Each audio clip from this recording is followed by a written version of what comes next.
ಮುತ್ತಿಡ್ಕೊಳಕ್ಕಾಗಲ್ಲ. ನಾನು ನಿಮ್ಮ ಏಕಾಂತದ ಮೊದಲನೇ ಪ್ರಸಂಗ ಈಗ ಎಣ್ಣೆದಕ್ಕೆ ಬರ್ಬೇಕಾಯ್ತದ. ನಾನು ಎಣ್ಣೆದಕ್ಕೆ ಬರ್ಲಾ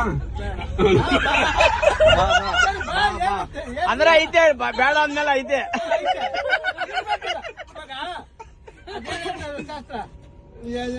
ಸಿಲ್ಕ್ ಅಂತ ಅದಿರ್ಬೇಕ ಬೇಡ. ಸಿಲ್ಕ್ ಅಂದ್ರೆ ಏನ್ ಸರ್? ನಮ್ಗೆ ಗೊತ್ತಿರೋ ಸಿಲ್ಕ್ ಒಳ್ಳೆ ಟಾಪಿಕ್ ಸರ್ ಇದು.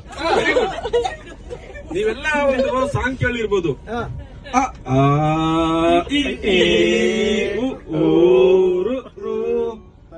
ನಮಗೆ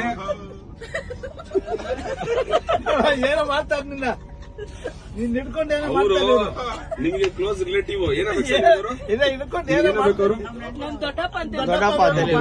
ದೊಡ್ಡಪ್ಪನ್ಗೆ ಸಿಗಾಕೊಂಡ್ಬಿಟ್ರಲ್ಲ ಅಂತ ಡಿಸ್ಟ್ರಾಕ್ಟ್ ಮಾಡಕ್ ನನಗೆ ಹಿಂಗ್ ತೋರಿಸ್ತಾರೆ.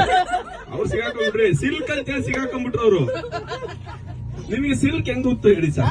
ನಿಮ್ಗೆ ಸಿಲ್ಕ್ ಹೆಂಗ್ ಗೊತ್ತು ಸರ್? ಅದೇ ಸಿಲ್ಕ್ ಸ್ಮಿತಾ ನಿಮ್ ಫ್ರೆಂಡ್ ಎಲ್ಲಿ ನೋಡಿದ್ರಿ ಸರ್? ಎಲ್ಲೋ ಎಲ್ಲೆಲ್ಲ ಎಲ್ಲಿ ಸಿಕ್ಕಿದ್ರೆ ನೋಡಿರ್ತೀನಿ ಮೇಡಮ್.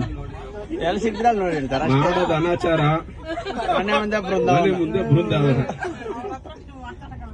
ಅಲ್ಲ ಮೇಡಮ್. ಸಿಕ್ಕಿದ ಕಡೆ ಎಲ್ಲ ಸಿಲ್ಕ್ ಇಟ್ಕೊಂಡ್ಬಿಟ್ಟಿದೀನಿ ಅಂತ ಹೇಳ್ತಾ ಇದಾರ ಅವರು. ಸಿಕ್ಕಿದ ಕಡೆ ಎಲ್ಲ ಸಿಕ್ಕಿದ್ದು ಜಾರಿಗೆ ಹೋಗಿ ಮತ್ತೆ ಪಾಪ ಮೇಡಮ್ ಹತ್ರ ಹೇಳಿ ಮೇಡಮ್. ಇನ್ನೊಂದು ಬ್ರೇಕಿಂಗ್ ನ್ಯೂಸ್.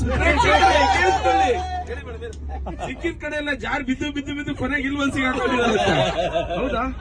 ಮಣ್ಕಾಲ ಎಲ್ಲ ಹೋಯ್ತು ಅಂತ. ಏನ್ ಸರ್ ನಿಮ್ದು ಮಣಕಾಲ ಹೋಯ್ತಾ? ಜಾರಿ ಬಿದ್ದಿದ್ದಮ್ಮ.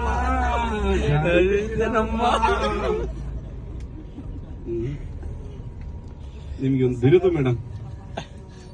ಅವ್ರಿಗೆ ಬಿರ್ದು ನನಗೆ ಅಲ್ಲ, ನಿಮ್ಗೊಂದು ಬಿರುದಿದೆ.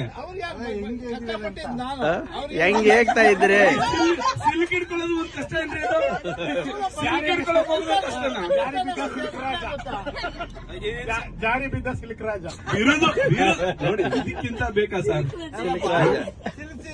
ನೋಡಿ ಸರ್, ಇಲ್ಲಿ ಕ್ಷಮೆಯ ದರಿತ್ರಿ ಇಷ್ಟೆಲ್ಲ ನೋಡ್ಕೊಂಡು ಸಾಧನೆ ಮಾಡ್ತಾ ಇರೋದು ಗಂಗಾಬಾಯಿ ಅವರು ಗ್ರೇಟ್. ಒಂದ್ ಕಡೆ ಕ್ಷಮೆಯ ದರಿತ್ರಿ ಸಂಸಾರ ಈಜ್ಕೊಂಡು ಗಂಗೂಬಾಯಿ ಮಾತಾಡ್ತಾ ಇದಾರೆ, ನಿಮ್ ಬಗ್ಗೆನೂ ಮಾತಾಡ್ತಾರೆ.